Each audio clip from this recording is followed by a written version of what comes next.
My name is Corinne Portioli, and I'm a postdoc researcher at the Italian Institute of Technology. I have a Marie Curie co-found fellowship. I'm part recently for the Marie Curie Alumni Association as a board member. I'm also an alumni Marie Curie, so I got a global fellow in 2018 across the US and Europe. And after that, a co-fund fellow, which started like last year. So it is a pleasure to introduce this workshop on gender equality in career research. The aim of this workshop is to closing the gap, to find the answer in order to closing the gap in research and science, especially working on equal opportunities to career development, both for women and men. So the Marie Curie action has focused on promoting gender equality and equal opportunities for fellows and projects.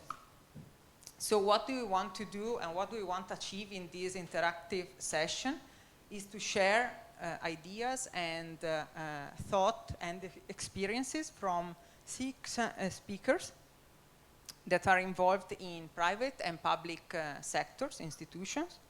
And in particular, we want also to share the recommendations that will emerge from this discussion, highlighting in particular the gender equality plan and the transformation of institutional practices to foster the gender equality. But before introducing the 6 speakers, I would like to introduce Gerard Bros Perez, which will present the European Commission report. He is a policy officer in the MSCA Action Unit, Directorate General for Education, Youth, Sport and Culture. He will give an overview of the European Commission actions to promote gender equality and diversity in research and innovation, showing us also in brief some statistics on gender equality in European research and innovation, and also MSCA and gender. So please, Gerard, the stage is yours. Thank you so much. Can you hear me well? Yes, perfect, great. It's fantastic to be here today and discuss such an important topic for the MSCA and for the European Commission's action in research and innovation.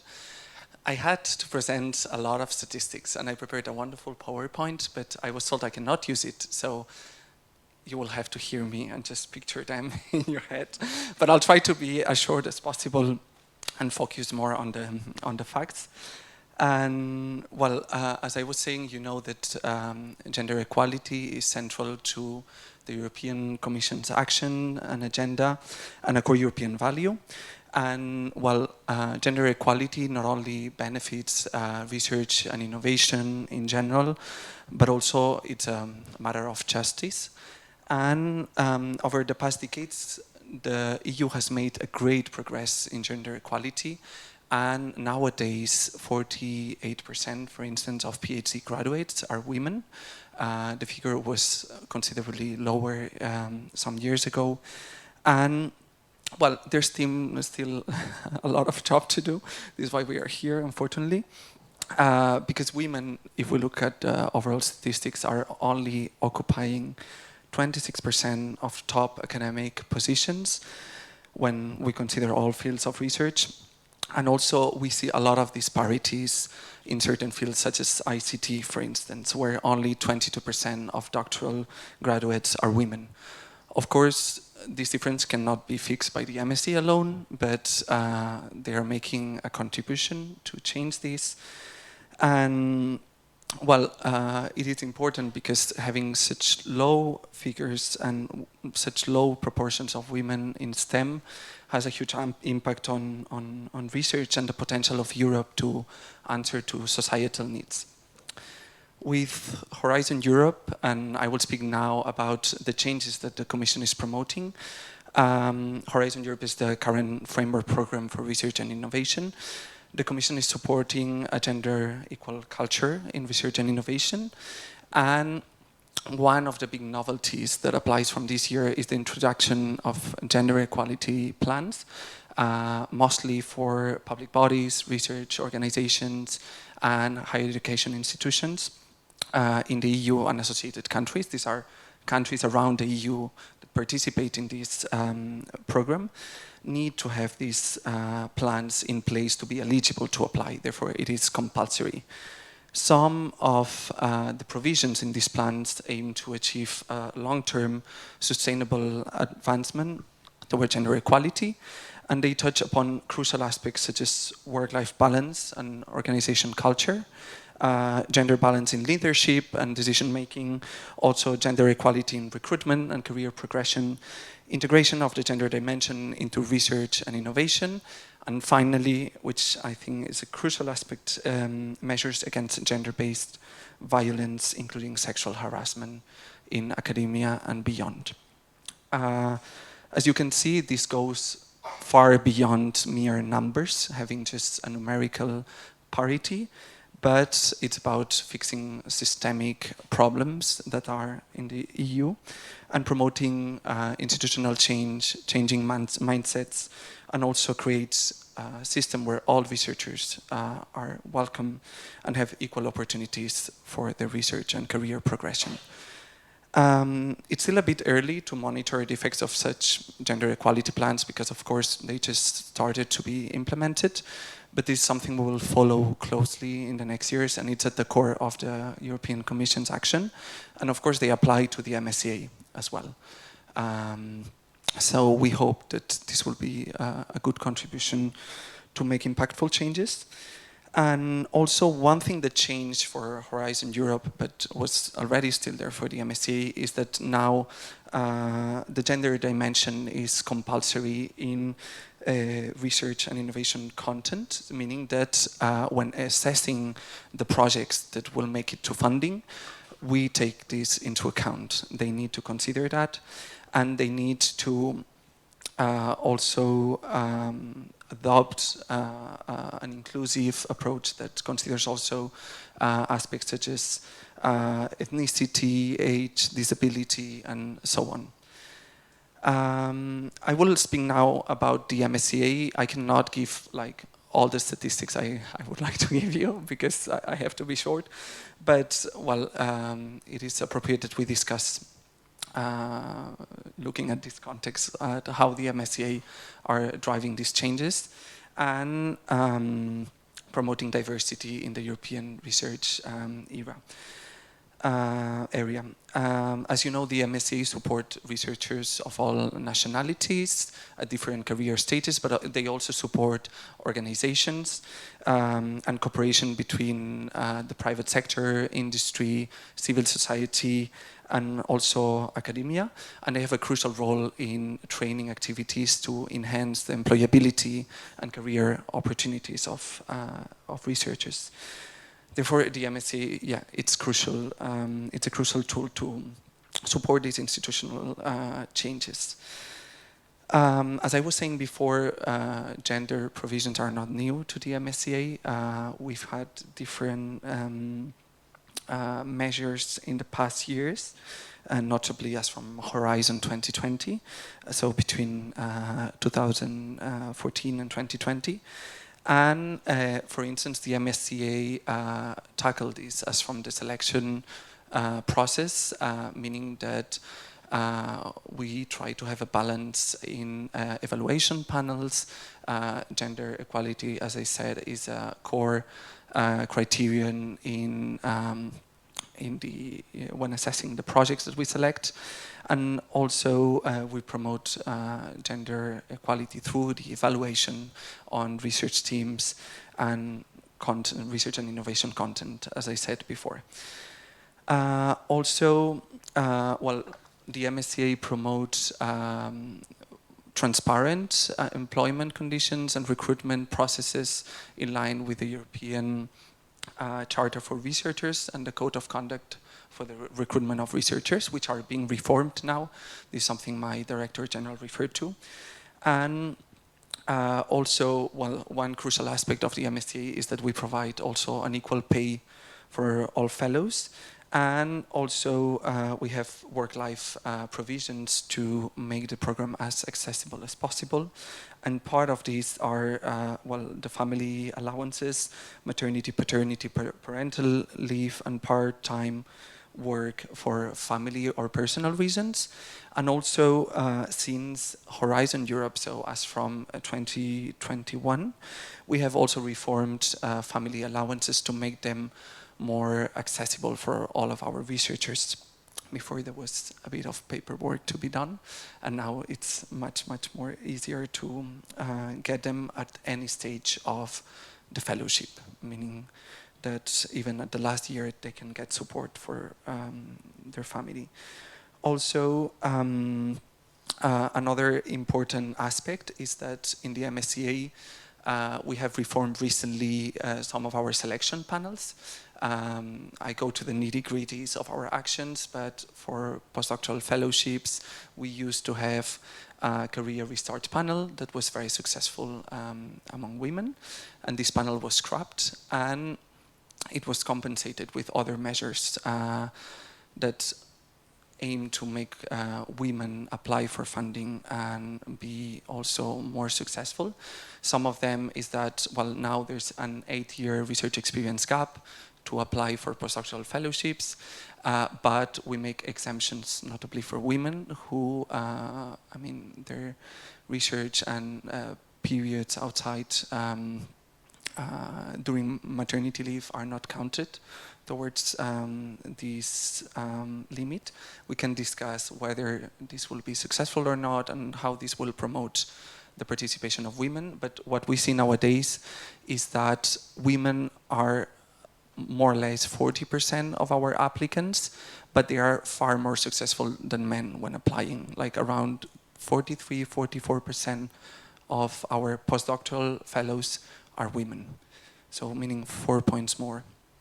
Also, well, I wanted to speak a bit about role models, and it's very appropriate because today we have one of our most successful participants in the past, Maria Fatima, who's here. We put a lot of importance in promoting these role models with initiatives such as the European Researchers' Night or Science is Wonderful, for instance. And well, with that, inspire women and younger students to take a career on STEAM. I will give now some concrete statistics on the MSCA. So, sorry, bear with me.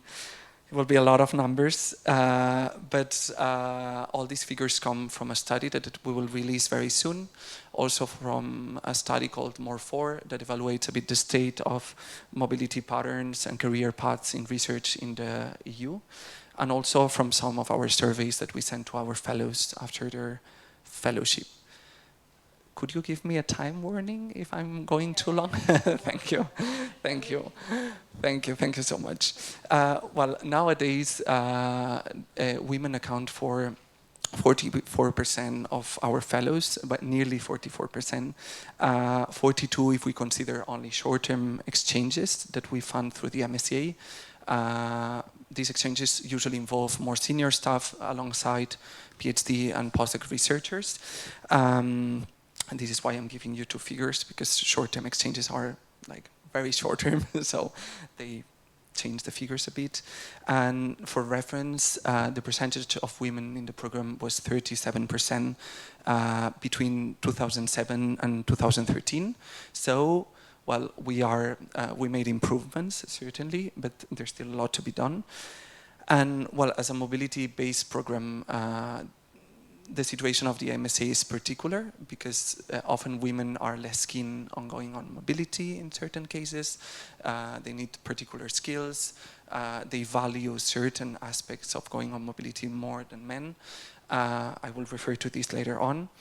But if we compare the MSA to other mobility programs, we see that actually the program is not badly placed, meaning that now, yeah, if we count the 42% figure, other mobility programs stand at 39%, meaning that we are, even with this particularity of mobility, doing well. Also, well, linked to what I was saying before, we are looking a lot at what makes our fellows go into a research career, what's important to them. And yeah, getting funding is not the only thing. It's coupled with many other aspects, such as work and work-related aspects or personal reasons.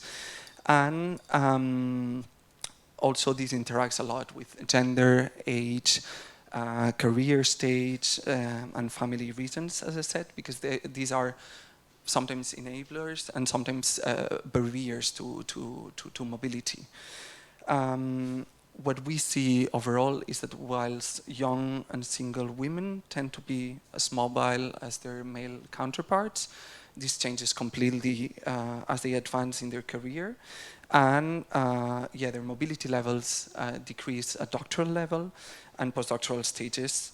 And also, especially if women have a partner and this partner is employed in scientific research, it often leads women to leave their careers or fail in progressing. Also, well, having a family is also an important factor. And if we look now at some of these conditions, whilst women tend to rank the quality of training and social and cultural conditions as important factors for mobility, in the case of men, they look rather to public and research infrastructure, to the mobility, to the country of destination. And also, we see, surprisingly, that at certain stages, family status, that does not seem to significantly affect these evaluations. So these determinants remain the same whether researchers have a family or not. Also, well, I will skip this.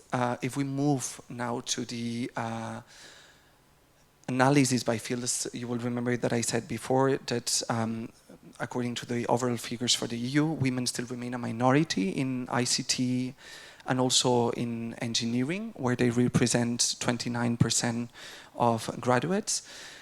In the case of the MSCA, women are still overwhelmingly underrepresented in the broad field of engineering and ICTs. They represent around 27% of our fellows. Of course, this is not only because of the MSCA as such, but these are imbalances that come from early childhood education and from university. And women are a majority overall in fields such as life sciences and social sciences and humanities. If we look more, and I think my fellow panelists will refer to this, something important to the MSCA is the fact that the programs promote cooperation with industry and with the private sector. And there are a lot of challenges remaining there as well. If we look at the gender figures, female fellows hosted in the private sector at PhD level in the MSCA are underrepresented compared to the overall MSCA average of female researchers in other sectors, with 4 points less. However, women, like the share of women at postdoctoral level is comparable to and even higher than the one of the overall mobility. And we see that, the more they advance in their career, the more likely they are to cooperate with the private sector and be doing some kind of collaboration with private for-profit organizations or companies. If we look now at the MSA experience as such, how our researchers value their mobility period and how was it to them, we see also that, well, factors such as networking, remuneration, access to equipment, support from colleagues, supervision, balanced workload, and so on, are determinant to create good conditions for all of our fellows, and notably women, to access to funding and to our opportunities. And we see, according to our surveys, that whilst nearly 70% of men believe that MSCA was able to meet their needs. This percentage is considerably lower among women, down to 60%. Also, overall, women gave a better assessment than men when assessing the impact of their fellowship on their personal development, with 59% assessing it as very good. And also, they rank it, however, higher for professional development. Women believe, 44% of women, the impact on their professional development to be very good. However, and this is, I think, an important figure, women assess much more negatively the supervision provisions during their fellowship. 52% of female researchers assess it as very good. This is a 6-point difference compared to male researchers. Finally, I will speak a bit about employment, career development, and impact. 5 minutes? Yeah, perfect. As you know, career opportunities and promoting career development is one of the core aspects of the MSCA. And for instance, all of our fellows should have a career development plan established at the beginning of their fellowship. This is to be agreed with their supervisor and their team, and this is something we're considering as well in our evaluation. And if we look at the questionnaires that we sent to our fellows, so far replied by thousands of our fellows, we see that indeed the MSCA is contributing to advance our researchers' careers. And over 90% of our fellows declared 3 months after their fellowship that the fellowship had a very good or fair impact on their fellowship. And we see only minor difference between men and women here. And also, if we look at employment data, we can see that 3 months after the fellowship, male fellows on average were more successful in getting employment than their female counterparts, whilst around 58% of male fellows got employment. This figure is a bit lower than 22% among women. Also, if we look at the same data 2 years after the fellowship, we see that nearly 78% of male fellows found employment 2 years after their fellowship.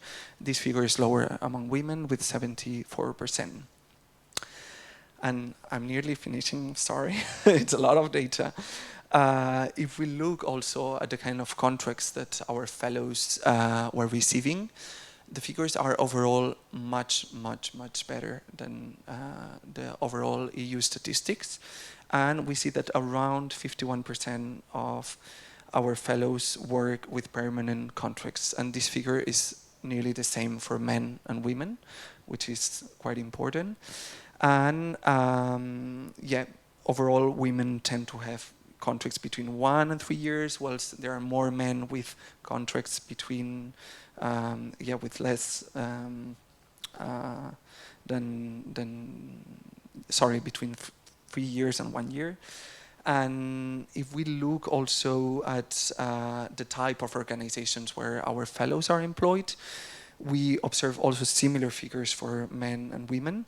Only women are more likely to work on NGOs, private for-profit organizations, and public administration, whilst a higher percentage of men are taking positions in large enterprises and SMEs. But overall, the figures are more or less the same for all sectors. We don't see major differences. And these patterns are more or less the same 3 months after the fellowship and 2 years after. Finally, the creation of new networks and contacts is an important aspect to the MSCA. Network opportunities is something that our projects are trying to promote. And we see that 2 years after the fellowship, 65% of female researchers were working in one of the organizations involved in their fellowship. And we see only slight difference between men and women here again. And over 80% continue cooperating with their peers organizations from their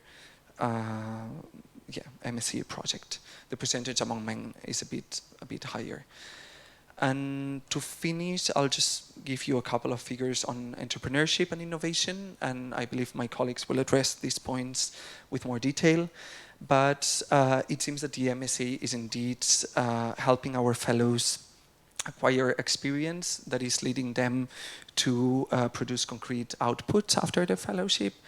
And we see that around 41% of women declare that here there's an important difference. Around 41% of women declare that their experience did not lead to any specific innovation, compared to 31% of men. But we see the same percentage of people who did produce a concrete output, like something leading to a patent, for instance, or some kind of concrete innovation. The percentage stands around 16.5% for both men and women. And also around 6.5% of our fellows declared that they started a business after their fellowship, more or less same percentage for men and women. And with this, I'm done with this set of statistics. I think I gave you plenty of food for thought. If you want any statistics on any specific aspect, you can get in touch with me, and I'll be glad to give you more country breakdowns and so on. But of course, I couldn't talk more today, so it's enough. I'll leave the floor to my fellow panelists, and thank you so much. So, yeah, thank you, Gerard. Thank you, Gerard, for this useful and insightful information that are always like maybe hard to remember, because I mean you said a lot of numbers, but I don't remember anything. but what I got and what I can say also about the Marie Curie Alumni Association is that half of the members are females and half are males. So we can like follow up your insightful information with this input. So to go ahead with our round table, I will introduce you the speakers of today, starting from Maria Fatima Lucas, which is a co-founder and CEO at Zymebol, which is a biotech startup company specialized in computational design and development of enzymes. She won the 2020 EU Prize of Women Innovators. She will then describe and maybe explain a little bit more what she's doing. Dorte Nickel, she works on European and international scientific affairs at the direction of the Research Center of Institute Curie. She has worked for many years in the gender field, not only in science, but also in other areas. Luciana Ayserier, Senior Consultant in Innovation Management at Inmark, which works in the framework of Gender STI, Science, Technology and Innovation, European Commission-funded project. She has more than 15 years of experience in managing international cooperation of STI and interdisciplinary programs. Thomas Breda, Junior Researcher at CNRS and Associate Professor at Paris School of Economics. He is also Director of the Program Employment and Labor at the Institute of Public Policy. And Michela Bello, she is a socioeconomic analyst at the Joint Research Center of the European Commission in Ispra, Italy, with a professional experience in innovation, science, digitalization, and global value chains. So we should start our discussion with a question that is addressed to the speakers, which is how we encourage gender equality in research career, and if you have example of good practices that could be implemented for the coming era of European projects. So I would leave the stage to the first one that can start, or maybe Thomas, if you want to open the. It's open. The round. Yes. Perfect. Thanks a lot for inviting me and the great introduction. So just to really clarify where I'm speaking from. So I'm an economist, One of my research topics is gender segregation across fields of study and jobs and careers, etc. So that's the thing I know a lot. And so I'm probably better placed to talk about some specific fields, so those fields where there are very few women, ICT-related fields, math-related fields, physics, engineering. And so maybe to start, so what I like to do is to give basic broad facts about those fields in general, in academia, but maybe not only. And then try, and that's maybe a bit more about what we cannot do rather than what we can do, you'll see. And then I'll be a bit more specific and review also some evidence, recent evidence on discrimination. So maybe before that, quick layout, if you want. If you want to study, think about the reasons for segregation across fields of study, you can, broadly speaking, have three types of explanation. One is abilities, academic achievement, this type of things, okay, that can start very early on from birth in education, and that can increase over time, etc. So that's one thing. And then if you take people that have the same academic records, you still have differences in choices. So that's the supply side, we say. So people don't want to do the same thing, maybe because they don't like the same thing, maybe because stereotypes, cultural norms, etc. And then you have the demand side, that's discrimination. So are there differences in discrimination across fields? If you're a woman and you want to do math, are you going to be treated as well as if you are a woman and you want to do foreign languages or something else? So that's the three main explanations. So I'd say at the end a little bit on discrimination and what we know, what is the evidence on that. And so before that, my first part are those basic facts I'd like to mention. So the first is that if you look at the trends in the share of women in those math-related fields, I'm going to talk them, ICT, engineering, math, physics, mainly, there is no improvement. So the share of women, if you take a college graduate, a PhD graduate, that's going to be around 30%, more or less. It depends on the countries. The OECD has statistics country by country, and this was the same 30 years ago. So that's quite surprising that there is absolutely no improvement in this in these studies. Despite the fact that if you look at other professions, they are very prestigious ones, like doctors or judges, that used to be mostly male, and now you have a lot of women in those professions. So this is a bit surprising. And the second fact, which is surprising as well, is that if you compare, so that's over time, and now if you compare across countries, the countries where the female underrepresentation in those fields is the highest are the most developed countries. If you take a measure like GDP, wealth, you know, the richest countries are those where you have this strongest segregation. And if you take even more surprising indexes that measure gender equality in politics, in the labor market, you know, to what extent women work, do not work, are represented in politics. So the winners are going to be Scandinavian countries, Denmark, Sweden, etc. But that's also in those countries that the underrepresentation of female in math-related occupations is the highest. So this is, yes, I was saying a little bit about what we cannot do directly in the context of MSCs, but that's the broad landscape. And so currently there is an academic debate, I've started to work on that myself a couple of years ago, on why this is the case. So you have scholars saying, well, actually in richer countries, people have more freedom to do whatever they want, and if you give more freedom to do whatever they want to women and men, women are going to do what they like, and what they like is not to do math, and so that's why they don't do math. I don't have I'm going to speak for a very few minutes, so I'm a bit gross in my intervention, but that's one side of the explanation. The other is that you have evolution of cultural norms, of stereotypes, that are not just disappearing as a country develop, and some norms such as, you know, very traditional norms, women should stay at home, are removed when countries develop and get richer.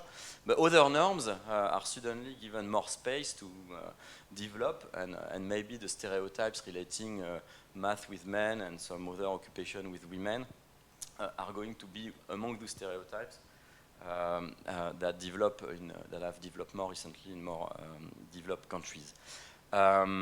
That's actually what I argue in my own research, if you want to know on which side I am. Okay, so that's the big figures with a little solution. So let me turn to the second thing. So you can have a look. I have a web page if you want to know more about that. You can have a look, contact me, because it's very brief for now. But so maybe more specific about academia, discrimination, and some stuff that will be more directly related to what can be done right now. It's maybe less very abstract food for thought. There are a couple of studies that try to measure discrimination. For example, sending applications or CVs that are identical, but on one of academia, like a PhD graduated for assistant prof position. And so the same CVs, and on one it's a man, on another one it's a woman, and you look at differences. And we don't see much discrimination against women, especially, in all fields, but and actually especially in the fields where they are very underrepresented. And there are other papers on that. And so looking broadly at the evidence, it's hard to find, you know, direct discrimination. And I can add a slight point on that. There are also studies that have looked in Italy, in Spain, in France, in Sciences Po, actually, in France, in academia and in other contexts at what happens when you put more women among recruiters in the juries. And the answer, in all cases where it has been measured 3 or 4 times in different contexts, has always been the same. You put more women in selection committees, that doesn't improve the fate of female candidates. In some cases, it's even the opposite. So let me not enter too much into the details of why it is the case, but the big message is that it doesn't seem to help a lot, and so I would be careful about this type of policies. You can say, I mean, it's a matter of equality to have both women and men deciding in recruiting committee who is recruited. But the point is that in some fields, there are very few female faculty, and they are always doing public service. So they are always sitting at committees and recruiting all the time. And that takes a lot of time, and the time that you don't spend doing your own research. And at the end of the day, you know, in terms of publication records, etc., that's the type of public service that women scholars do more than men scholars, and I'm not sure it's always very useful, so it should be thought carefully. So let me give you now examples where there is discrimination, more subtle forms of discrimination that are not very just in hiring. One is a study of an anonymous forum of PhD candidates in economics, where the people post anonymously, you know, they talk about scholars in their fields, the top scholars. And one female PhD candidate in the US analyzed all the data, did text analysis on this, what is said on this forum, and showed something that is maybe not very surprising, but if you really look quantitatively at the content, it's really striking. So females are always described according to their physical appearance, even the top, you know, Nobel Prize. I mean, the economic Nobel Prize is not a Nobel Prize, but there is this highest gratification. Even if you look at females that got that, you know, they are always described in terms of their physical attributes. And the language is really bad. So she, of course, it's anonymous, but it reveals the type of implicit views that people have. Of course, so that sets the stage of what sometimes you know can be problematic. So you can make this non-anonymous, but you won't solve the fact that people tend to think that, and they will say it if we don't observe that their name when they say it. So that's really showing that we have a lot of problems even among educated PhD students, etc. Then maybe more directly related to discrimination, there has been a study that looked at co-authored work. So when a female PhD student co-author a paper with a senior male or a senior female researcher, and the same if it's a male PhD student co-authoring with a female or a male. The result is that for those co-authored papers, if you're a female PhD student, it's bad for you. I need to stop soon, maybe? Well, 2 minutes and I'm done. Okay, don't worry. So co-authored work, you see the credit that is implicitly given to co-authored work when it's written, published by junior female or junior male, and you see that for women, implicitly the evaluators consider they have done less. That it would be the case for a man. Again, revealing implicit biases and the problems it can lead to. Another paper has looked at published academic papers and what the editors and reviewers ask to the female and male authors. It's been shown that the revisions for females are longer, the requirements seem to be harder, and the improvement in the text readability between the first version and the published version is larger for women than for men. I go quick because I want to finish. And finally, something that is well known, but that has been only demonstrated recently to my knowledge, is looking at interruptions during seminars. Research seminars, so you know, I mean, you won't probably be surprised if I'm telling you that women get more interrupted and the interventions are a bit more hostile against female speakers than male speakers. That's an idea that has been in the air for long, but it's been looked at quantitatively and it seems to be indeed the case. Okay, so that's not directly solutions that I'm providing you, but I think those results in the scientific community toward researchers, making them known in itself is a good policy because we are researchers. So, you know, some people, you have, I don't know, people very engaged in feminist activities that are going to tell you, this is a problem, there is this happening, etc. If you don't have evidence behind that, maybe it's harder to convince everybody in the community. But if you take all those results and you show, because they are all well done, that's good, very good research, the evidence is well established, they have good protocols, etc. So if you show that to the community, you know, people tend to realize, yes, there is indeed some problems we need to solve. Whereas otherwise they will say yes, but they will think it might not be the case.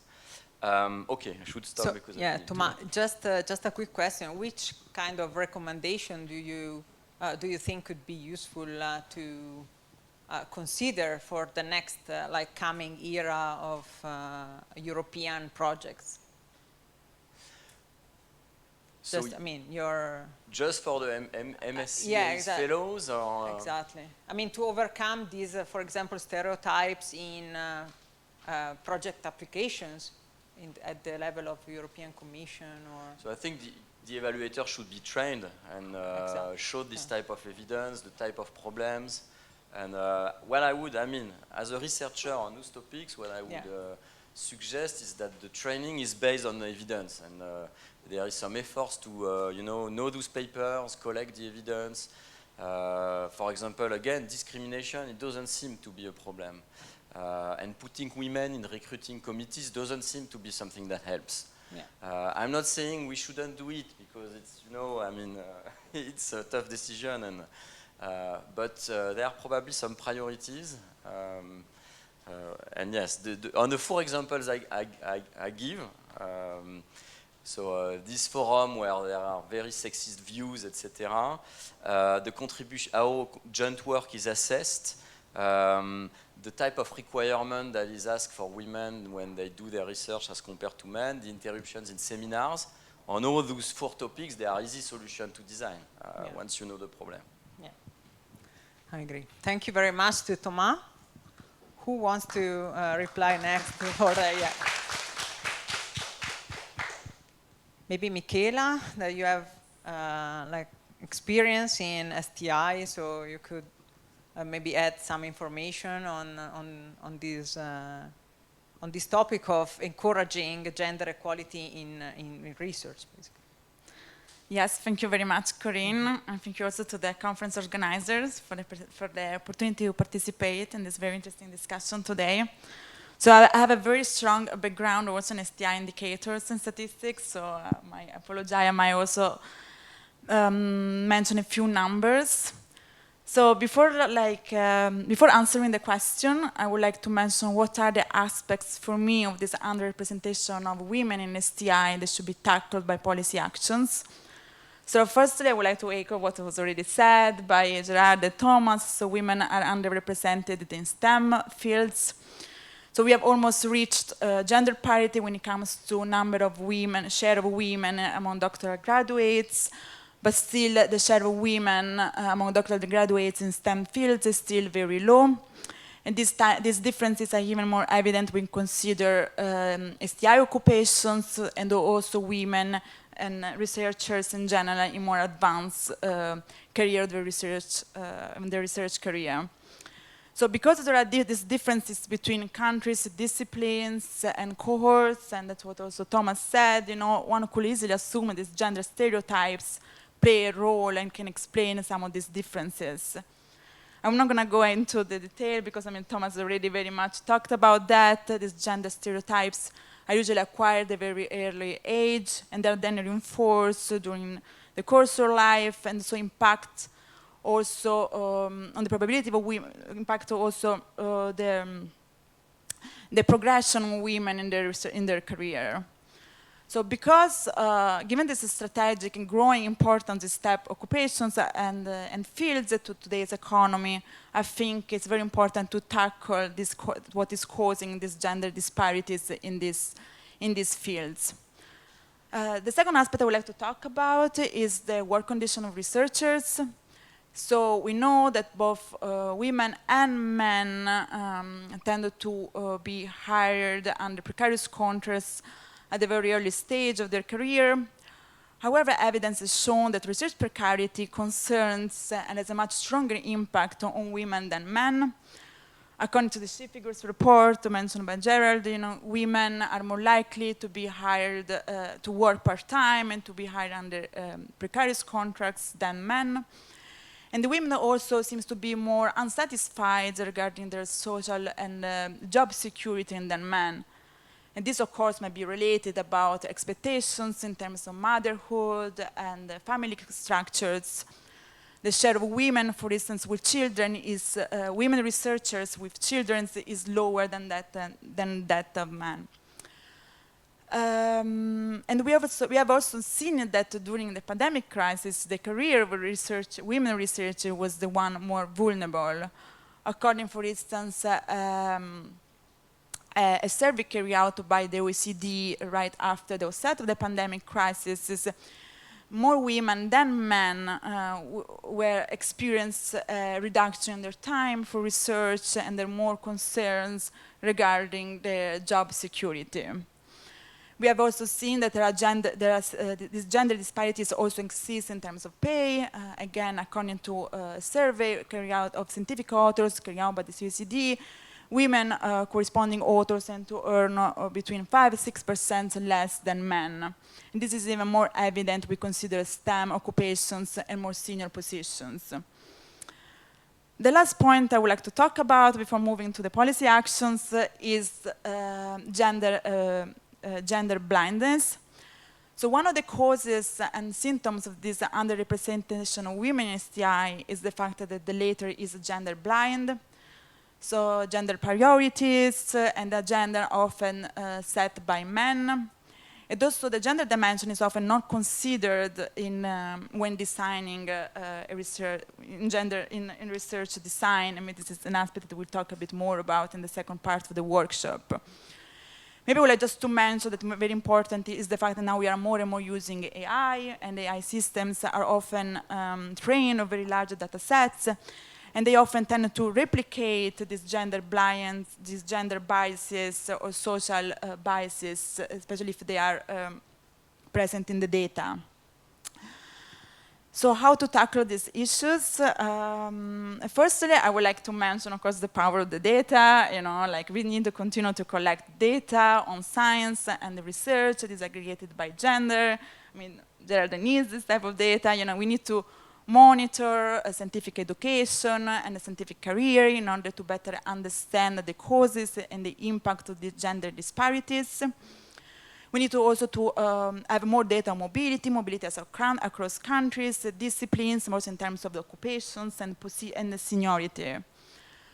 Second, we need to tackle one of the main causes of these gender disparities, so gender stereotypes. We need to act at a different level of education, so this goes a little bit beyond the MSCA program, but of course we need to sensitize the teachers also of elementary or primary schools, and I think it's also very important the use of female role models. I would like maybe to mention what was said today by Coraline Chevalier in a very interesting presentation. People's perceptions are influenced by what the others are doing. That's why the use of female role models is very important. We have also listened today to the very interesting and inspiring story of Marie Curie. However, I would like to mention in this regard that, you know, I think it's important that girls and women do not perceive participation in STI as something exceptional that requires very different and unique abilities and then more efforts than what is required and asked to men. So because of this, I think that when gender stereotypes are resistant to policy actions, I think it's very important to adopt much stronger measures. And I think, for instance, the use of gender quota could be one of the solutions, especially because we see that women are very underrepresented in more senior positions. And I think the adoption of gender quota might not necessarily be associated with a lower quality of research. There are, for instance, studies that have shown that gender quota is associated with an increase in the quality of elected politicians. This is because the number of elected women, this is because of the higher number of elected women who are on average more educated than men, but also because to the lower number of low educated men. So the last aspect I would like to mention, digitalization. So digitalization can create new opportunities for women because it creates new opportunities to participate in science, but also a new way to evaluate the scientific outputs. And I think in this regard, it's very important that digital education, access to digital skills is inclusive. So we need to make sure that digitalization does not create and reinforce those gender biases and stereotypes that already exist in this type of fields. Oh my God.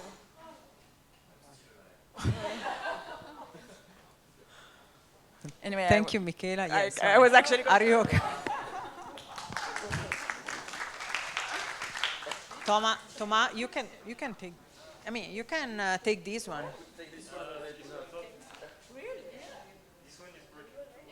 No, yeah. Take this one. If you can switch the chair to Thomas. I go there? Yeah. Everything is okay. Just at the end of the talk, so you can come here. So. Okay, so if you want, there is some. We will not make it to the end. Yeah. There is some. There is some water for you if you want. Yeah, so the next speaker will be Dorte. Okay. She can give us her thought and experience about the institutional implementation of gender equalities. Yes, so I'm a totally different type of speaker. I don't do any research on gender equality. I'm a practitioner.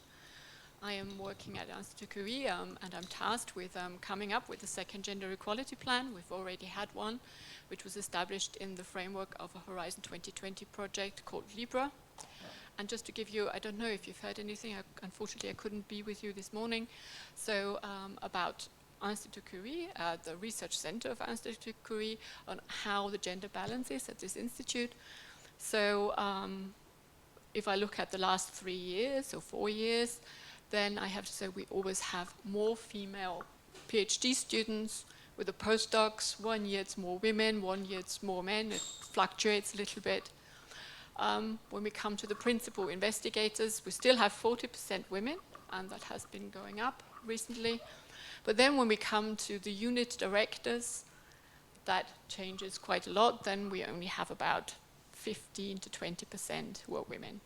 So it's the same story as everywhere. You have lots of women at the beginning, especially in life sciences, and then when you go, the higher up the career ladder you go, the fewer women you find. It's a little bit different between biology and physics, because we also have a physics department, and there are not that many women to start with. So I found that quite interesting about the may I ask you a question? Because you were saying that having women on recruitment panels doesn't help. So have you looked at how many women are on these recruitment panels? I'm asking this because in the framework of our new gender equality plan, I did lots of interviews with people, and I heard from lots of women of how unpleasant it is if you are one woman on a panel, and how difficult it is to voice your opinion. So that could be a factor of why this doesn't work. If you do not have a panel with that has more parity in it. The short answer is I don't remember exactly, but among those studies, I think there are. I should check. I think there are studies that looked even when you have only women versus only men. That doesn't help. But let me. Yeah, it was just a thought, because this is something I heard speaking to people at the institute and also beyond, because Institut Curie is part of a research alliance of 15 research institutes in Europe. So we do have a comparison with other institutes to see where we go and where we're not going. So I think one of the biggest problems in implementing a gender equality plan, at least at Institut Curie, which is of course in the French system, is that you have a bit of a patchwork of an institute. You have all the different UMRs, and everything is down to the culture at the individual UMR. So one of the challenges is to really make changes that change the culture overall. And this is quite difficult. So we've been trying this with, we've had unconscious bias courses, we've had other talks. They were on a voluntary basis, with the result that most of the time you get the same crowd, and they're the people who are interested anyway and who believe this anyway, so it's always preaching to the choir.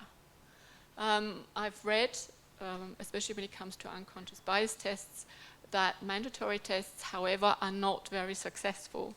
So the question is on how do you ride this wave? How do you find the right balance? So perhaps an answer is to have such courses in a kind of setup that where people are anyway, like you have a big event and then you have it there. So it's not mandatory, but it's not completely voluntary either. It's a bit difficult because we haven't spoken about so many of these topics, so perhaps I'd rather say something about this than later on. I don't know. So which kind of suggestions do you have, like, to overcome this like gender equality for the coming generation? Changing I think culture is. I think it is very important to raise awareness, but raising awareness doesn't do the job. Yeah. You need more than this. It needs to be connected to other activities. It has to be a present topic, not overwhelmingly so, because then you get a backlash. Yeah. But just having a course here and there does not does not change very much. I think that the MSCA offers very good opportunities. We have 2 co-fund programs. There are very nice activities there. So the students now, they get an introduction into sex and gender in research. They have the possibility to discuss with a psychologist in regular intervals. And I think what would be really good if the MSCA could find a way of not offering these things just for the few MSCA students, but for the wider institute, because it creates a little bit of a two-tier society. Yeah. So I think that would be very nice. Thank you. Yeah. Applause for Dorothy.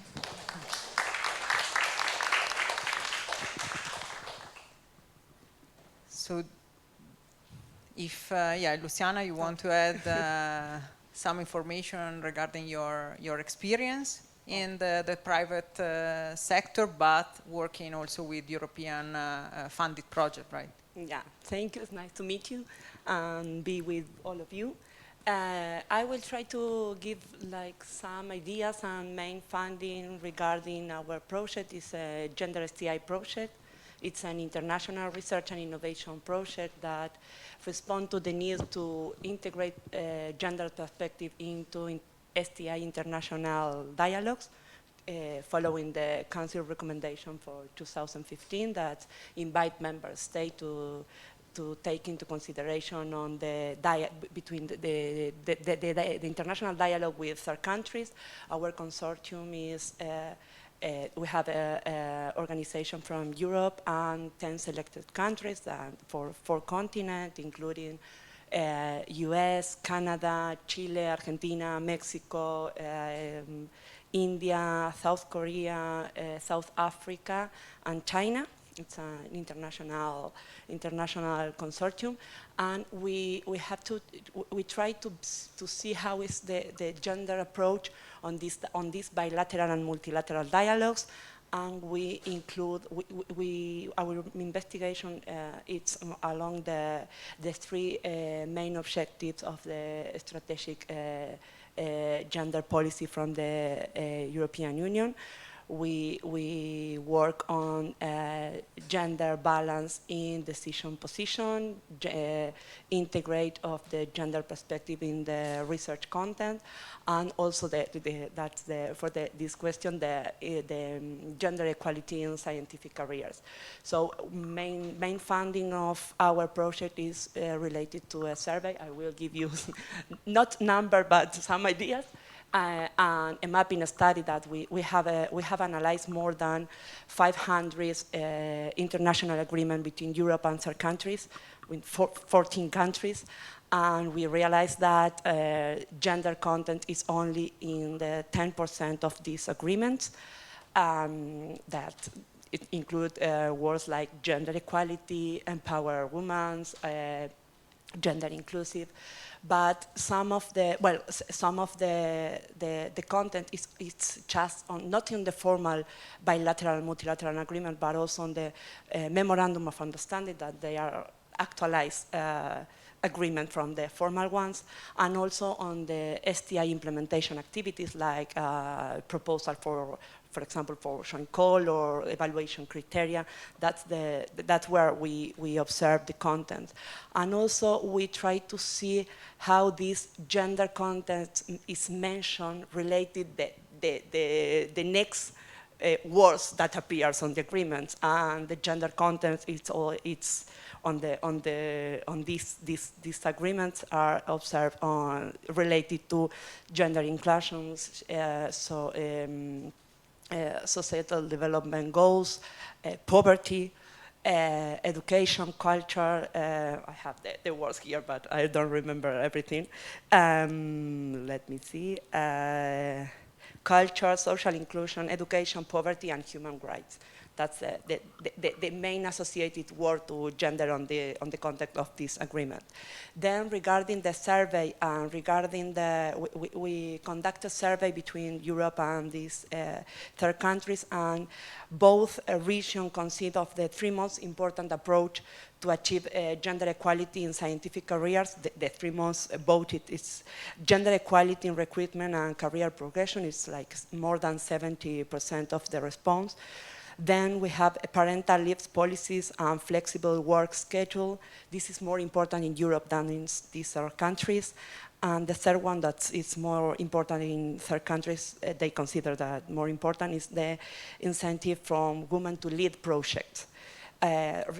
Other funding that they came up from this survey is the barrier that prevent the inclusion of gender equality on this agreement. They consider both regions on the underrepresentation of women in decision-making position, the stereotypes and unconscious bias, and the cultural and societal barriers. Then we have the three key measures to advance in the integration of gender equality on this agreement. They say that include gender equality consideration in the renewal or the agreement on the future agreements.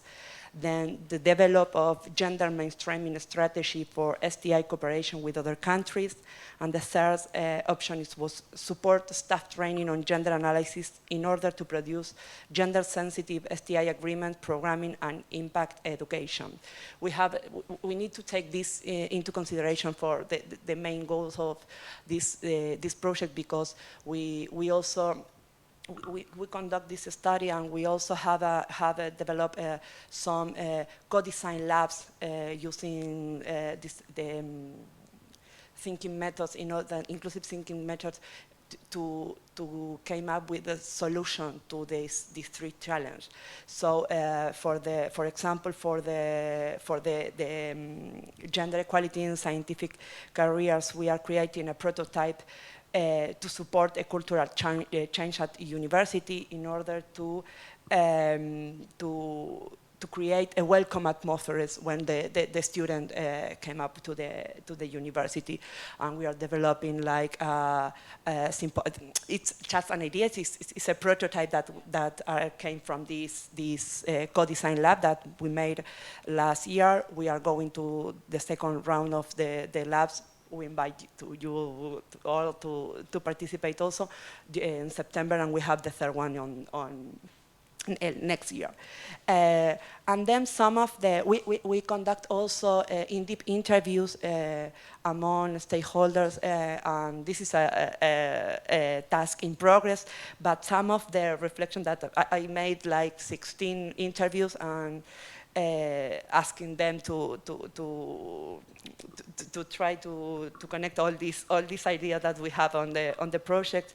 That some ideas that came up from that interview is the commitment to gender inclusion from the speakers, the record gender numbers, not only include sex and age, participation. They say that participation, that our project have attract, how many women have attracted a project that I participated. And then the engagement during an event, panelists, and then they say that some of them, they work with artificial intelligence providers in order to ensure that gender and other bias are deleted from survey, recruitment, and promotions. Then some example that came up for that interview, I have interviewed some people regarding international development cooperation, and I think we have a lot of to learn from that part of the cooperation, because they include the gender mainstreaming from all the action that they made. So there we have a great example, because, for example, they talk that on the last conference of parties of Glasgow in the 26th conference of parties on climate change, they, for the first time, they include the speaking time on the delegations. And the results were like, for example, like they have 45% percent of men than spend more than 70% of the speaking time. So that's some ideas that came up from the STI also that we can start to include some also.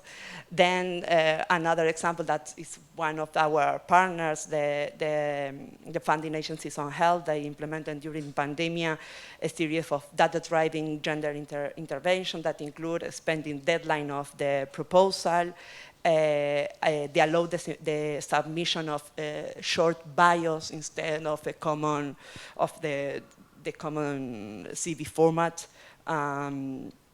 And they came up that more women, they have more women application, and they give more grant to women, and they found that with this measure, they also the proposal have gender content also on this proposal, and I think I can give some example of the next question. So what I mean, also the question also for you, I mean, which kind of suggestion do you have based on these interesting interviews that, yes, that you made with I need to analyze and translate all the interview, because I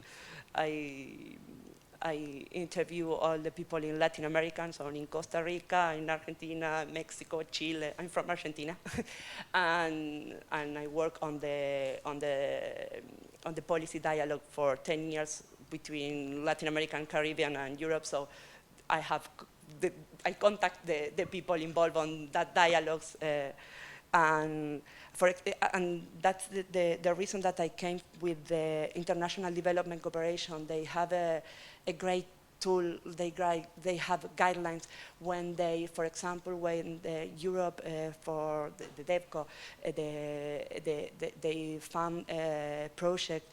They have they put money for technical assistant to make gender mainstreaming in all the action that the project will implement.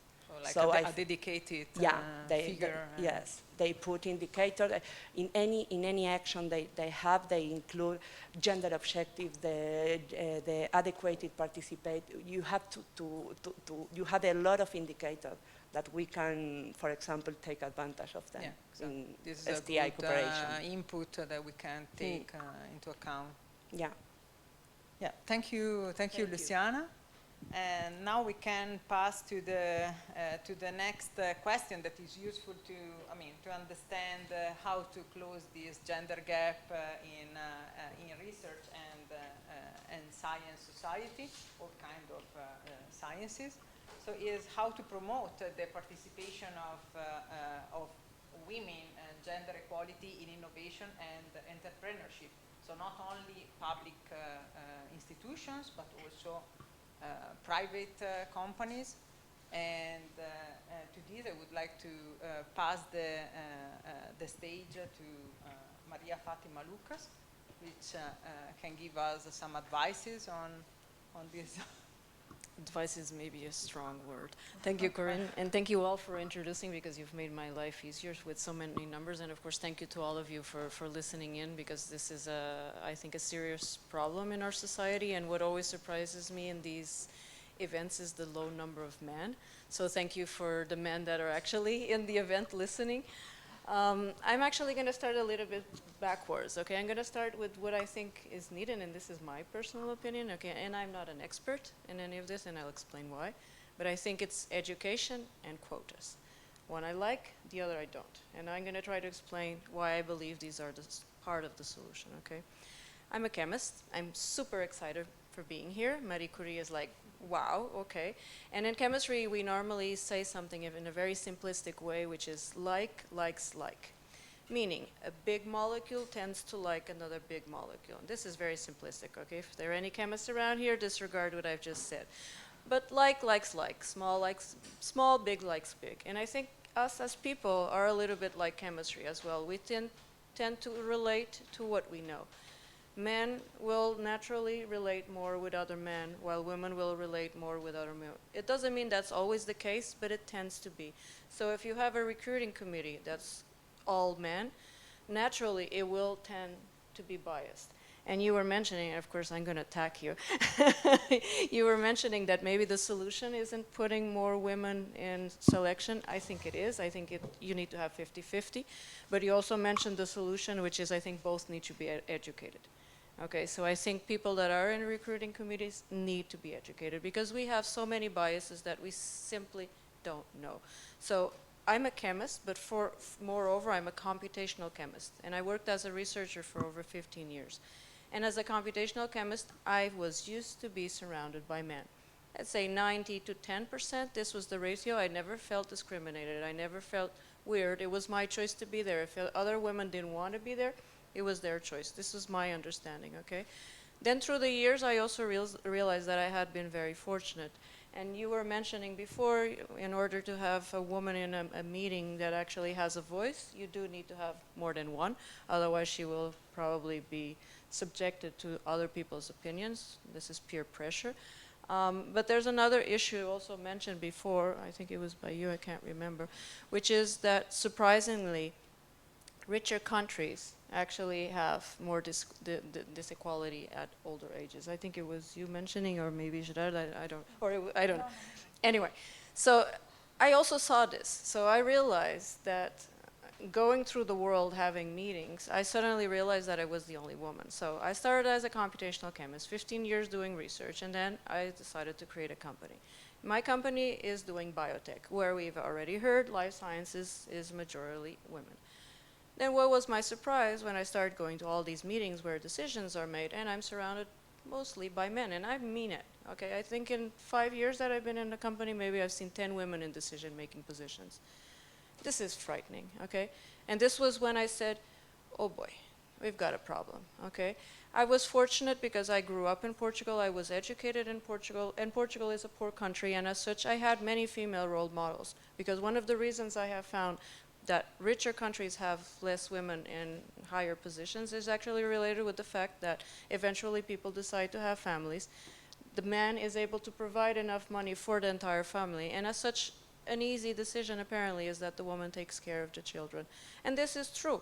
Is it wrong? No, it's a choice. So I wouldn't also, put rich countries to the side and say, oh, you guys are doing something wrong. They just have that opportunity.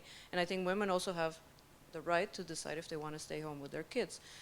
Now, the problem is when we have 50% PhD students in biotech, 40% postdocs, 10-15% PIs, and not only in leading positions, but also in middle management, 90% are men. That's where I think the problem is, okay? And that's where I think we need to work on it. So, I mentioned education and quotas. I already mentioned a little bit about education, but I think there's more that can be done. I was very fortunate to receive a prize a couple of years ago for women innovators. Many people have asked me whether it is still necessary to have a prize for women innovators. Well, let me give you one number, okay? It's just one number. So 50, 40, 30, 15. The percentage of female-founded women that have received VC money, so venture capital money, last year in Europe is 1%. Okay? Keep that number in your head. 1 out of 100 people applying for money to do a company are women. 1, okay? I'm still not that one because we still haven't raised funding. Quotas. So I've been fortunate to be listening a lot to the Commissioner for Innovation, Research, Youth, Sports. So I find it interesting that Maria Gabriela actually has all these functions because I think they are very much related. And I think that one thing that we really need to do is start earlier. So I received this prize at 45, okay? It has had an impact in my life, more than you can imagine, because it has given me security. So one of the things that we talk about with women very often is that we tend to not oversell, we tend to be very cautious. I think I can do this, but I'm not entirely sure. And this, of course, then also generates a problem. So we're one of the leading causes why we don't get the money, okay? But when I got that prize, all these questions, at some point I just said, wow, I guess I must be doing something right. My question is, what if this had happened when I was 20 years old? What if I had done my PhD and had done great science, which is not the case, but I'm sure there are a lot of women out there that are doing great science, women and men, okay. But I think you need to be exposed earlier. And for instance, one of the things that I've been having a lot as an entrepreneur are mentorships. So I work a lot with mentors, both men and women, actually more men than women. But if I had had a mentor when I was doing my PhD that had already taught me how to speak in public, how to put together a financial plan, how to look at your research and consider whether you should keep it as a trade secret, you should patent it, or you should just publish it because it's going nowhere. So a lot of what I have learned as an entrepreneur, if I had learned 20 years earlier, I think it would have made a big difference. So what I would do, to be totally honest, is focus on the young people. I'm sorry for those of you here, which are maybe closer to my age, but I think our generation is having to fight a lot for gender equality, and I'm not sure if we're going to make it. But if we want to have an influence, I think we really need to think about the younger generations. So that means maybe all of us have to dedicate some of our time to actually, you know, talk with someone. And because maybe that person hasn't had the opportunity at home that someone actually told them, listen, you know, you're going to be facing these problems. And there's tons of tips that you can learn, and then you learn when you're stuck in the middle. But if you have learned it earlier, you will have higher chances of success. And the other thing that I think is extremely important is risk-taking. And this is already something not so much female-male, it's European versus US. We have huge aversion to risk here in Europe, but we need to fail. So it's okay if we create a company and then it fails. It's okay if you think your research is good and then no one wants to buy it. It's okay, but we need to have money for that too. So it's not only VCs for people that are my age or 10 years younger to build up a company, but let's also try it, you know, in the United States, people have these science fairs where, you know, they're 12 years old and they're putting together a volcano that often explodes and destroys the house and their, you know, the ceiling in their homes. But I don't know, I think Europe needs to invest more in funding for younger people. So if you're asking me, and I tend to really say what I think, go younger, invest in youth, and quotas are needed. And they are needed because we have seen that only 1% are getting VC funding. But there have been quotas to access the EIC grants, which are grants for companies to do research and to go to market, okay? And I don't remember the numbers, to be totally honest. I'm sure probably someone knows the numbers. But basically, I think that the last year, the 2 years before, at least 25% needed to go, needed to go to the interview. So the process, you write a project, you pass, you go to an interview. So I think the numbers were at least 25% had to be women. Then of course that increases the number of women that are actually founded. Yeah, I think now it's 40%. The goal has to be 50%. Okay, and it has to be 50% not that go to the interview, but it has to be 50% that actually get the money. So education, quotas, and likes. So let's try to learn to like things that are not like us. That's it. Thank you. Thank you very much, Maria.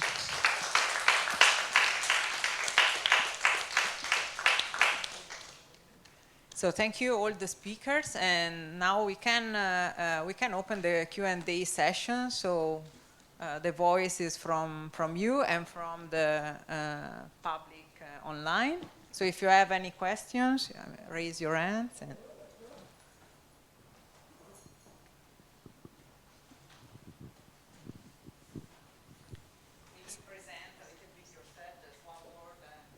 Okay.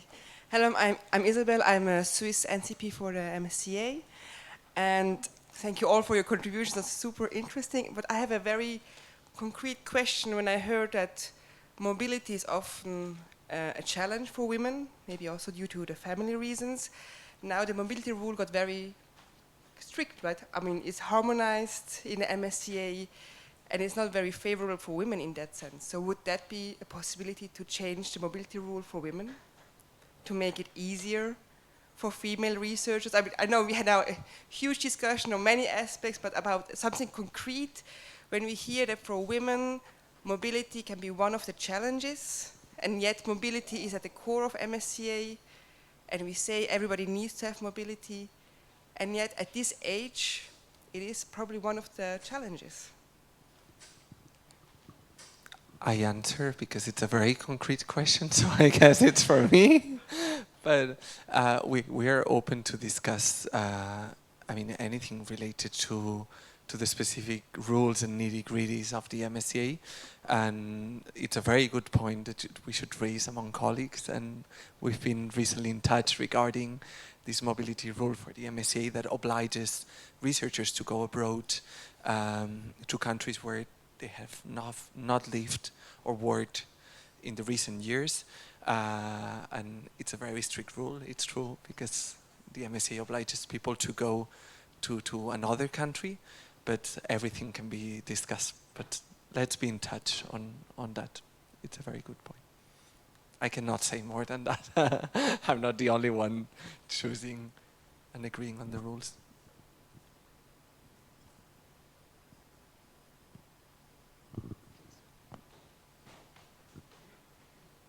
So, hi, I'm Bronwyn. I'm one of the UK NCPs for Marie Curie, and I also have kind of a couple of concrete thoughts or suggestions. One is related to an earlier conversation about, or comment about the environment which the researchers are working. And this is, unfortunately, it's very concrete, so it's probably back to you, Jerome. But one of the things that we hear a lot, or at least we get a lot of comments, is when the relationship with the supervisor breaks down. And this is quite common, but I think we've all experienced it at some point to some extent, where sometimes it can be repaired, sometimes it absolutely can't. Under the current way that the Marie Curie rules sit, it's down to the host institution and they have to follow institutional policy. But sometimes that's not enough. Also, you've got young researchers who don't really know, or they're coming from countries where they could feel insecure about raising it because they're worried that their position will be jeopardized by raising it, or the after effects of that will happen. And I know that there's some very good guidelines now on supervision, but I don't think it goes far enough, actually holding people accountable and holding supervisors accountable and holding institutions accountable. And so my question is that something that you've thought about, or how would you, I wouldn't call it an ombudsman, but actually having someone within the department, either within RIO or DGEI, who actually has some responsibility for this? Because we also all know that there's always the one or two supervisors who always have that problem. The institutions always know that they are problematic, and yet they still every year will get more than one Marie Curie fellow. And so nothing actually gets resolved because they're bringing in money and things. So that's kind of a concrete question and thought. And then the other one also relating to this idea of what you mentioned about, which is great for Marie Curie, it's the flat rate. So this is the amount regardless of your years of experience. Regardless of gender, you get a certain amount because this is the role and this is how much we think this role gets for pay. But extending that to the project managers, because most of the big Marie Curie projects all have project managers, but they will be paid various amounts with different expectation. And even, I wouldn't necessarily say that you could go as far as dictating, but actually some guidance and maybe some research into what their roles are and the environment and how that plays into things as well. Because most of them, my experience is that they're women as well. So that's kind of my two concrete thoughts and questions. I will answer this, and if I can, then I want to ask a question to the author on gender equality plans. Regarding supervision, for those, I don't know if you're aware, but recently we published some guidelines on supervision. It's just a set of recommendations for now, but we hope that in the future it will become compulsory. But for it to be compulsory, we need means as well, which the Commission also has limited means sometimes. And we hope to make them better in time. So now it's true there is very little on gender provisions on those. And it's one of the aspects we would like to improve in the next edition. And also, so whatever suggestion you have regarding these guidelines, we can improve them. And we have to look at the way to implement them effectively beyond just giving a set of happy recommendations on how things should be ideally, because otherwise it's true, we will not really go anywhere. And there are some problems that are there and they are difficult to fix, but okay, we go step by step. And regarding your second comment, I think you referred to equal pay, right? This is something as well we need to look at, because the MSCA work with some unit costs that we give to organizations and then they manage it as they want. but why not? This is something we could look at for the next work program. Maybe it's something to consider. We take the point. Yes. Can I ask my question? Sure. I wanted to ask Dorothy if she has faced any open hostilities when implementing gender equality plans, or any comments downplaying a bit certain considerations that you were obliged to include in these plans and that are mandatory by the requirements of the European Commission? I would say I have never encountered open hostility. What you rather encounter is something like passive resistance. You know, everybody says, and then, you know, you get stuck there. That's more what happens. But I have to say that this is my experience here at our institute. But in the project, the Libra project that I was talking about, there were some institutes where there was open hostility versus for certain things. I mean, for instance, part of the Libra project was something which was called the Career Development Compass, because the project had the aim of raising the number of women in PI positions. So we had a special training program, which was very successful. 2/3 of the women actually did become a PI. And there was a big hostility at some of the institutes that there was something that was exclusively aimed at women. But I myself have not encountered that. But passive resistance is almost more difficult to overcome, I think, because, you know, hard to react to.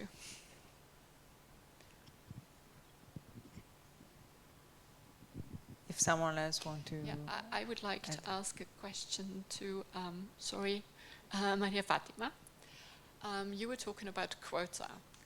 And my experience when talking about quota to women was that in most of the cases, the women were strongly opposed. I'm talking about scientists, because they all said, no, I don't want to be chosen because I'm just a woman, and so on.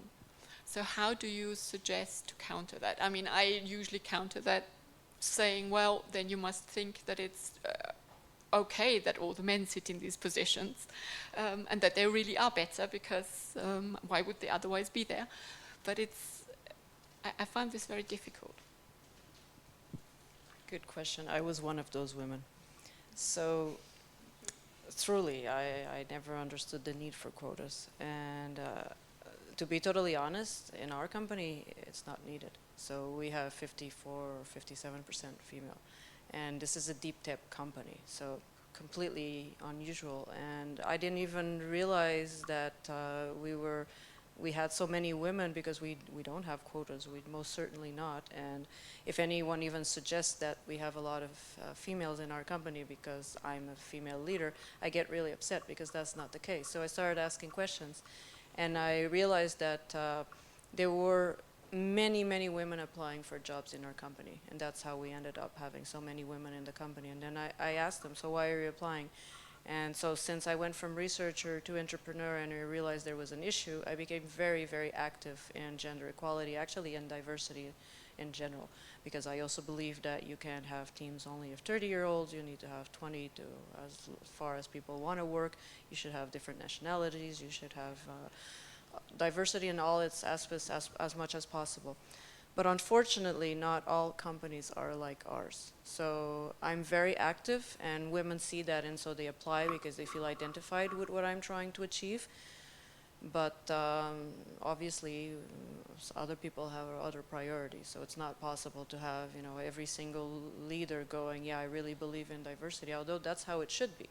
But we know it's not like that. So until the world becomes more, let's say, fairer, I think we need quotas. So I don't think they will be needed for a long time, but I think they are needed to show that there is value in diversity. So it's not just a question of being correct, of being politically correct, of being fair. It's a question of numbers. If you look at companies that have diverse teams, they are more productive. So, you know, it doesn't matter whether it's a woman or a man, it's just a question of sense. I like numbers. I like to look at numbers and say, okay, this works much better, so why not have it? There's no reason. It doesn't happen, okay? So once you have the quotas, and one of the mentors I'm working with, and it's really interesting because I actually did the first edition of the Woman Leadership Program. So this is for entrepreneurs. This is an action from the European Commission, and it's really interesting. And they basically allow you to work with a mentor for a number of months. And I actually selected a man, which was also a difficult moment for me, because I thought they're like 90% women, and then there are 10% here, indeed, men. But the person that related more to me was actually a man, and I'm very happy I made that decision, because this gentleman was actually working in a large corporation for many years. He's now retired, and he was actually responsible for helping the gender balance policies in that company. And one of the things that he realized was that when they introduced quotas, and suddenly, you know, the recruitment committee had the best candidates and they were not women, but then suddenly they had to, because they had to pick a woman. They were kind of like, you know, but then when that woman got the job, they were surprised. So once again, the CVs don't necessarily reflect the capabilities, and as women, we tend to undersell ourselves, okay? And even if we're not underselling ourselves, we're just saying the reality, and then we learn on the job. And then men are actually surprised that we do a good job, okay? So, quotas are needed. And I hate to say this. I'm the first one that I wish things would just end up, you know, in parity normally, but I don't think they will. So, you know, such is life. Thank you. Thank you, Maria. We have a question online for Dorte.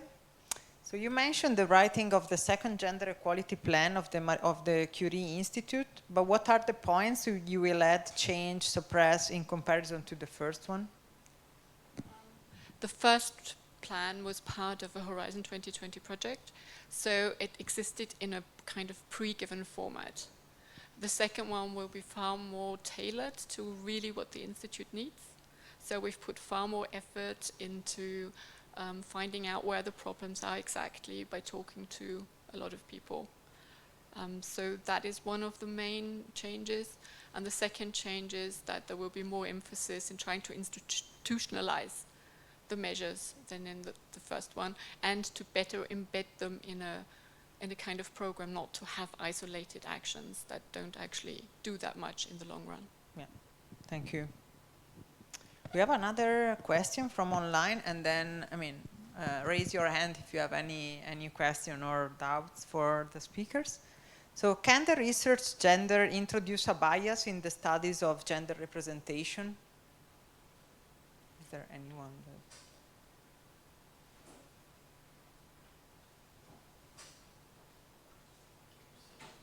So, if the research gender introduce a bias in the studies of gender representation. Yeah, the researcher's gender.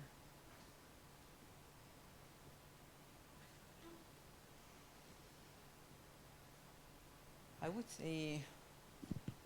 I mean, I would say yes. I would say yes. This is exactly why we need, you know, gender parity. Yes. You know, like we've seen that, you know, you need to have gender balance, and not only because of social justice, but also because the quality of research changes, but also the outcomes of research are different because they are more relevant also for the society. Yeah. We talk a lot about gender parity also because now we are talking a lot about SDGs, for instance, and we've seen that inclusion of women in science helps also to discuss more about this type of goals and also direct the research towards these goals. So yes, I would say yes, and this is why we are here. Yeah, I agree, and I mean, it wouldn't have to be a bias, but it has. And what I would like to point out is that, I mean, we are talking about females and males, but what is important, I think, to keep in mind also for the next European project is that we can, I mean, we have to start talking about gender fluid, because now with this like diversity inclusion, we cannot talk only about like females and males anymore. On this question, I remember now one specific case of a research group that was doing research on security and safety devices for cars and so on, and it was found out that they were not adapted to women and that they actually put women in danger because they were not thought for them. And I wonder how that research team was made of. I mean, I don't know if it was only men, only women, but definitely it lacked a gender consideration. I mean, women were not considered when, like, producing those important devices. And I think we recently speak a lot about how climate change, for instance, affects women, because it affects them more, apparently, in many ways. And of course, if you don't have a balanced team with different visions, with different considerations and mindsets, research will never lead to results improving or helping society. So definitely, it's maybe not as much about the gender, but about how gender is considered as such in research, of course. May I say something also because of the question of the gender equality plan before? One difference already will be that there is diversity included in this plan, so it's not just a pure gender plan. I think the Commission is also suggesting this. Considering this. Yes. Yeah. And a third question probably is more towards Maria, which is like related to the private sector. So if it is planned to extend the gender equality plan as an eligibility criteria also for the private sector players. Within the Marie Curie, I suppose. Yes, probably the. I think. But it will, I suppose. Or maybe the ITN, so the. Yeah, exactly. It should. Yeah. It should. Yes, definitely. Okay. Anyone has other curiosity or question? Thank you for those presentations. You mentioned the importance of promoting female role models, notably for young people. Do you have any example of concrete measures or best practices to share with us?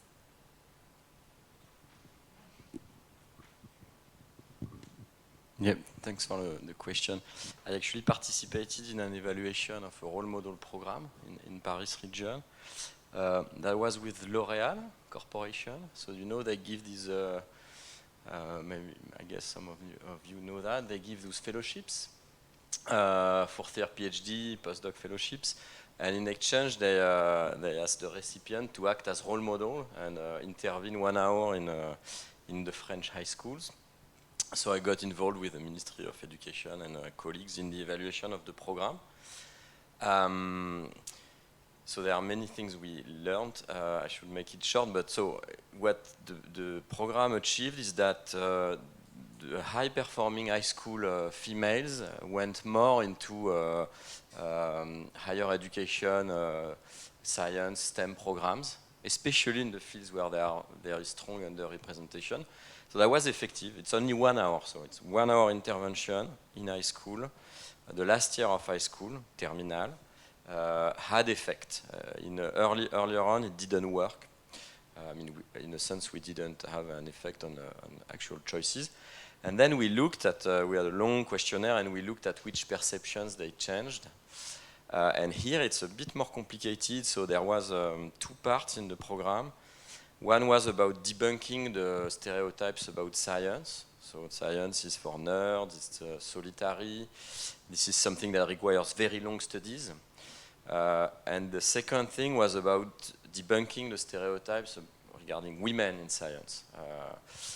You know, women are less talented, the aptitudes are different, so it was a lot of effort saying, you know, women and men have the same aptitudes, science is for everybody, it pays well, you should do it.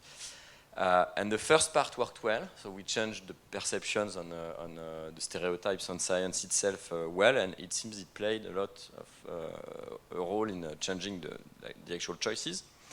But the second part worked less well. The program was good at conveying the idea that women and men have the same aptitudes for science careers, but it also made salient the fact that there are few women in those careers, something that some somehow naive high school students were not very aware of.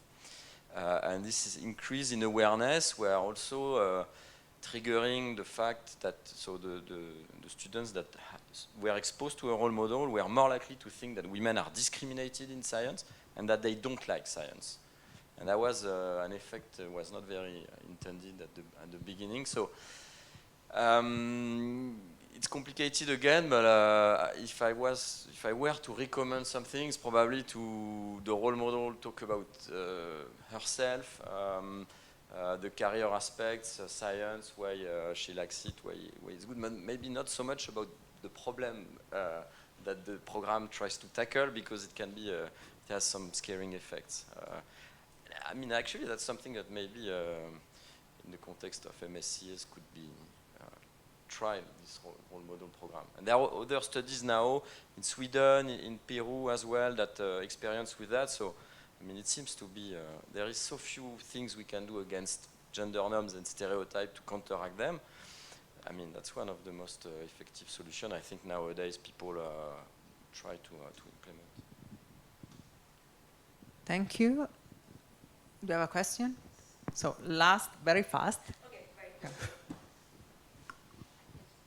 Hi, thank you so much for the wonderful presentations. I have a question actually for Dorta. You were mentioning, and we all agree, that to bring about gender equality, equity, there has to be a very intrinsic mindset change. And you were also mentioning that having these bias, the talks on these things have not been the most successful.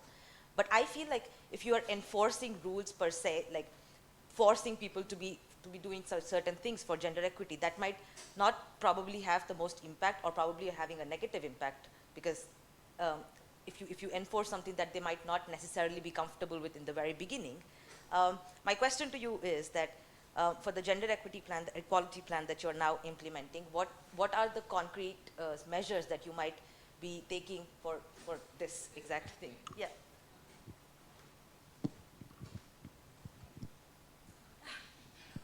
So no, the idea is we did not have anything that was mandatory. It was completely voluntary. Okay. So we never did that, because also we don't have a very big history and culture of doing mandatory things at the Institute, so it's difficult. And the result was that only the same, I told you, the same people come all the time. So the idea is now not to necessarily make it mandatory, but to sort of make it half mandatory, like you have a unit retreat. So every unit has to perhaps book a speaker that once per year or something like that. Has not been exactly, we're still fine-tuning that, but that would be rather the idea. What I can imagine is that for the future we do have some mandatory courses, like new PhD students, they have to do scientific integrity, they have to do security training, that there could be something on this as well. But of course this is something that will only work in the future. So we are running actually out of time, and I would like to thank all the speakers and the attendants to this workshop. And what we have learned is that we have to work for the future generation at the European level, starting from educational and cultural field. So not only the European projects, and so we have to start like working at the basis to have like a better future for the next generations. So thank you all for the attention, and see you later for the reporter speech. Thank you.